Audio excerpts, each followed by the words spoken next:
¿Qué tal Jorge Rolón Luna? ¿Cómo le va? Muy bien cerquita, Jorge, acordate que es recontradireccional. No aprendo nunca. Algunas cosas no aprendo nunca. Otras... Auricular. Se puede. ¿Cómo estás? Un Bienvenido, gusto che. compartir esta tarde con ustedes y a las órdenes. Bueno, estábamos repasando el otro día, en realidad, Oscar, en estos días que estuvimos de reposo, nos pusimos al día con lecturas y Oscar agarró de vuelta tu libro, Una Constitución asediada. El mal estado constitucional de derecho en el Paraguay, a propósito de lo que hoy de vuelta empieza a sonar, se empieza a hablar, volvieron a tirar el tema de un mayor porcentaje del impuesto inmobiliario. Yo no sé al final si es todo el impuesto inmobiliario o es un mayor porcentaje del impuesto inmobiliario para los intendentes, en una especie de premio, a pesar de la mala administración muchas veces, no digo de todos, pero de una buena parte de los intendentes, deslizaron de los el 100%. recursos, el 100% Sí. dijeron, ¿verdad? Y bueno, y esa es un poco la excusa para empezar a hablar de vuelta de esto que a mí en particular me da mucho miedo, porque ya tuvimos aquel antecedente con la enmienda de sangre en el 2017, todo lo que pasó a partir de ese momento, y estas promesas que hacen siempre cuando son electos los presidentes, pero que después parece ser que se olvidan de ellas y nos vuelven a meter en un laberinto oscuro, en un laberinto que puede tener repercusiones graves para la República. ¿Cómo ves este momento, Jorge? ¿Y qué de lo que se está diciendo te preocupa en particular? Bueno, lo constitucional, digamos que es un ámbito observable, ¿sí? Las constituciones, aparte de ser papeles con letras, con palabras, con ideas plasmadas allí, son también algo que tiene que ver con la vida diaria de un país y de sus ciudadanos y ciudadanas. El problema en nuestro país, mirando de entrada a ese mundo, es que tenemos una constitución ineficaz, o sea, una constitución cuyas cláusulas no se cumplen, que no tiene realidad existencial, ¿sí? Está ahí, es un texto muy bonito. Librito I, dijeron una vez en relación a la Constitución. Sí, sí. Librito I. Y así le tratan como librito I. Sí. Yo tengo varios ejemplos, alguna vez podemos hablar de eso. Conversando con legisladores en distintos momentos.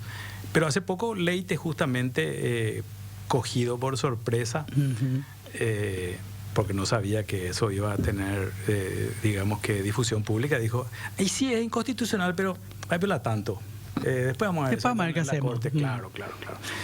Esa expresión de Leite es un reflejo de lo que gran parte de la clase política paraguaya, especialmente del partido de gobierno, especialmente del movimiento Honor Colorado, los cartistas, tienen con respecto a la Constitución, ¿sí? Entonces, cuando uno escucha una propuesta de reforma constitucional viniendo de ese lado, la experiencia y la historia reciente nos dicen que lo más probable es que sea algún tipo de cuestión o afán personalista lo que está detrás de eso. Porque las reformas constitucionales digamos que justifican, se explicitan, y muchas son urgencias imposibles de postergar por otras razones que las expuestas por el cartismo en este caso particular. ¿Cuáles podrían ser, por ejemplo, ¿verdad? Para decir, bueno, estas sí pueden ser consideradas con seriedad, ¿verdad? Para poner ejemplos. Sí, pero de pronto para la gente, el ciudadano común y corriente que por ahí no entiende a veces por qué estamos tan ocupados y tan preocupados por estas cuestiones, Jorge. Voy a ir un paso atrás. Yo Dale. Justamente tengo acá una disertación que di sobre reforma constitucional ya hace 7, 8 años. Tengo prácticamente la misma opinión que en aquel entonces.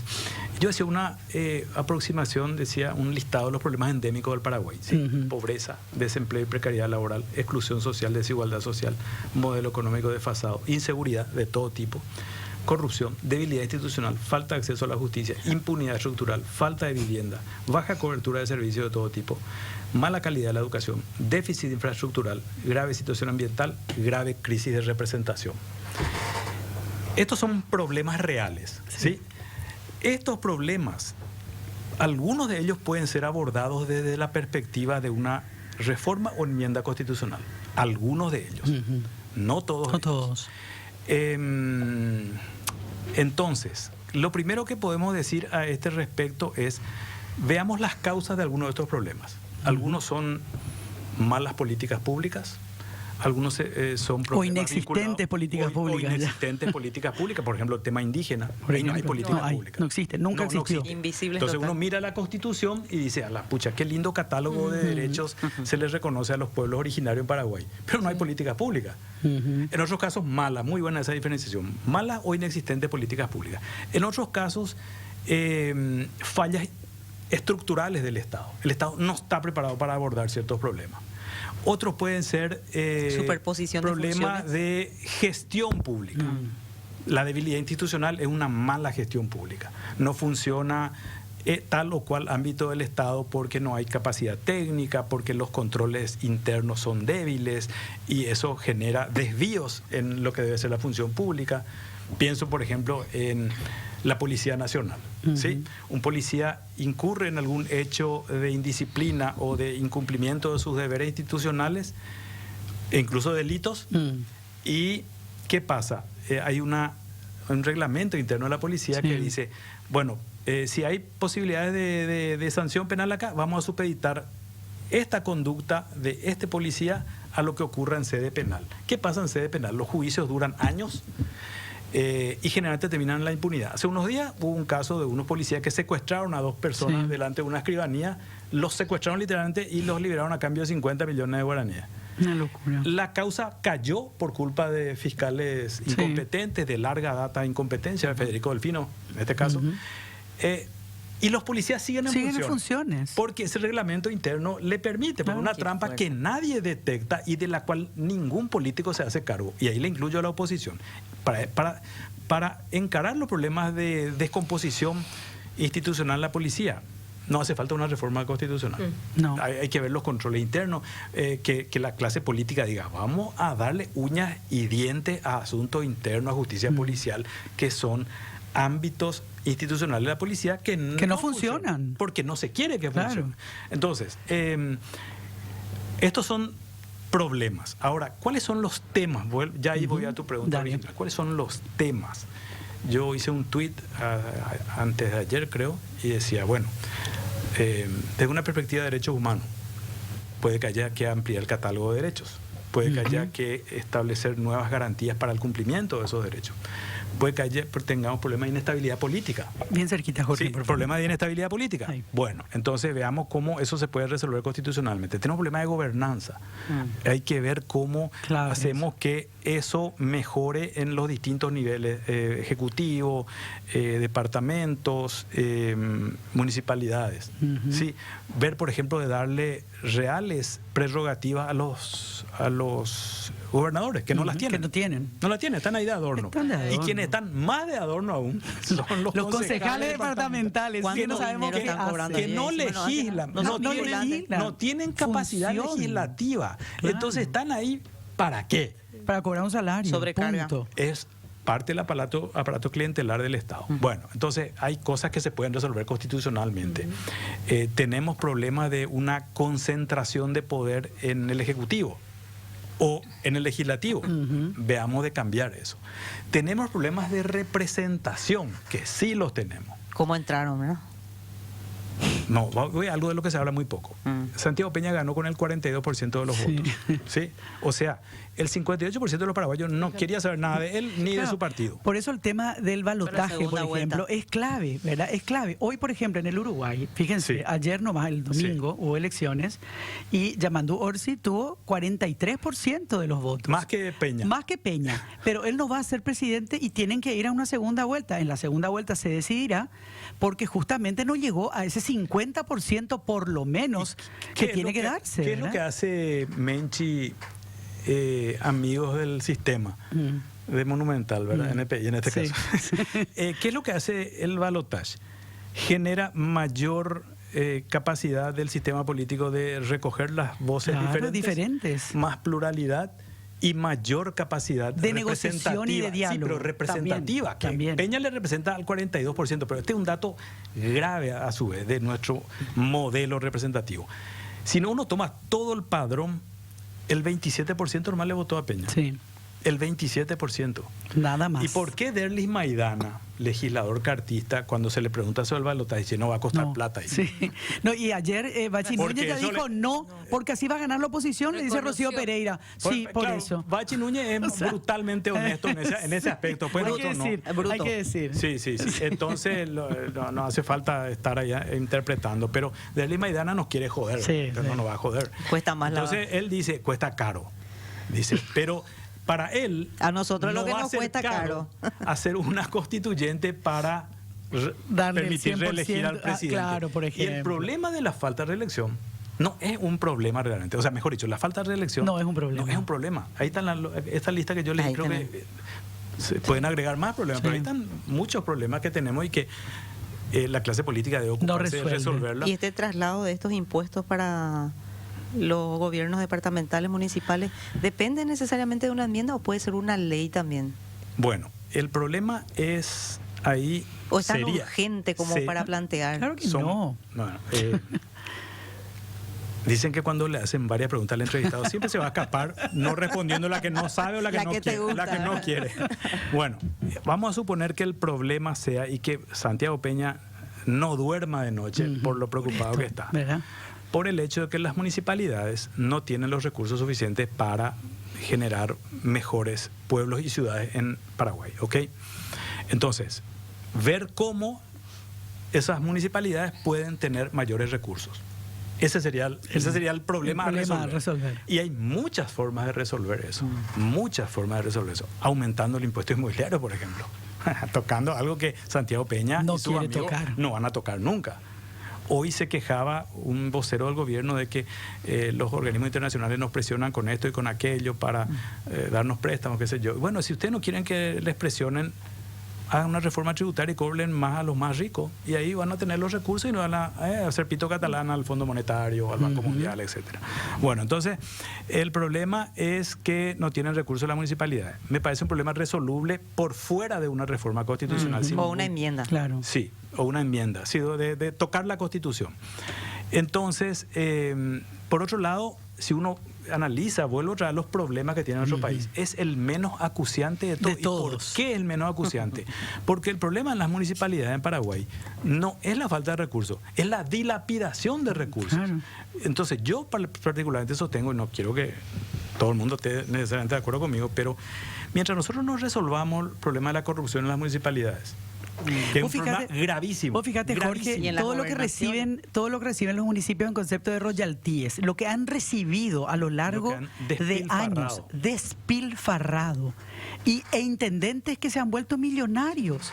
Tenemos nuevos ricos por todos los lugares de la República, que vos decís, ¿pero de dónde? ¿Cuántas- ¿Haciendo qué? Menchi, ¿cuántas causas penales de corrupción en ámbitos de gobiernos locales? ¿Cuántos pedidos de intervención muchas veces frustrados? Frustrados. Te voy a dar otro ejemplo de la hipocresía de este gobierno. El año pasado se aprobó una ley que impedía que las municipalidades le puenteen a la Contraloría. Exacto. Porque ¿qué es lo que hacen? Presentan acciones de Tribunal de- inconstitucionalidad. Sí, claro, van al Tribunal de la Cuentas. Corte Suprema, entre paréntesis, que saca rápidamente resoluciones Ahí sí. para permitir importar medicamentos sin registro sanitario o para impedirle a los intendentes ser controlados.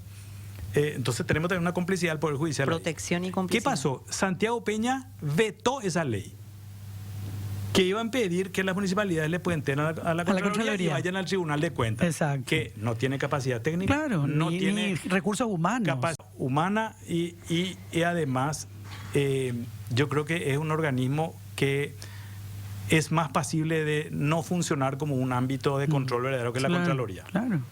Entonces, ¿de qué estamos hablando? ¿Le vas a dar más plata? Pero no querés que se controle el querés dinero que se les da.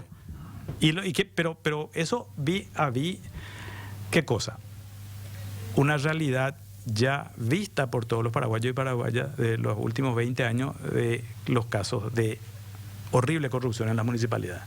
Entonces, esa es una realidad innegable. Ahí hay mucha corrupción, ahí hay despilfarro, y le vamos a dar el 100% del impuesto inmobiliario. No, vamos a hacer ver cómo hacer para que estos intendentes delincuentes, que son la mayoría de ellos, muchos, como vos decís, se han vuelto ricos millonarios en el Paraguay, dejen de robar, y cuando roben, que vayan presos. Allá en la cárcel. Claro. Bueno, tenemos unos pocos minutitos, Jorge, porque se está acabando nuestro espacio compartido con NPI, pero queda claro, ¿verdad? Hoy decía la diputada Rocío Vallejo, este debe ser el peor, no dijo debe ser, es el peor congreso en la historia del Paraguay, ¿verdad? Y de este congreso, en este congreso tomarían decisiones tan gravitantes como, por ejemplo, llamar a una constituyente. O sea, y sobre todo con estas características que bien definías vos al comienzo. ¿Quiénes son los que están impulsando? ¿Y cuáles han sido las conductas de estas personas, ¿verdad? Mientras vos acabas de hacer ese relatorio, a lo mejor todavía incompleto, pero realmente muy importante, de los problemas que hoy son acuciantes en nuestro país, ellos siempre están como yendo por otro lugar, ¿verdad? No sabemos si realmente esto es un globo sonda, si hay efectivamente un interés de hacer una reforma para lograr la reelección presidencial, porque además tienen discursos contradictorios también, Jorge, ¿verdad? O sea, el presidente de la República dice que no, pero vos sabés que sus voceros, o los voceros más perros del cartismo, sí, dicen otra cosa, ¿verdad? Entonces, es como que estamos siempre en ese jaque del que tenemos que estar atentos y alertas. Sí, un par de cosas. Creo que yo trato generalmente de no personalizar, a veces es imposible, pero los que están empujando verbalmente ahora como un globo sonda este supuesto proyecto de reforma constitucional son gente a la que yo nunca le compraría un auto usado. Nunca. ¿Sí? A vos te compraría, por ejemplo, un auto usado, bueno, con total confianza. Pero a esos tipos, nada. Bueno, primero eso. En segundo lugar, esto es un síntoma de un mal mayor. ¿Sí? ¿Cuál es el mal mayor? Que las pulsiones autoritarias del Partido Colorado, vinculadas a su tiempo de apoyo a la dictadura de Stroessner, están resurgiendo con el cartismo. Porque el cartismo es visceralmente autoritario. Entonces, esas pulsiones autoritarias que estuvieron solapadas por algunos años, ni tanto, hacen que la democracia paraguaya, de la mano de esta gente, con la dirigencia de esta gente, esté en curso de colisión con la democracia.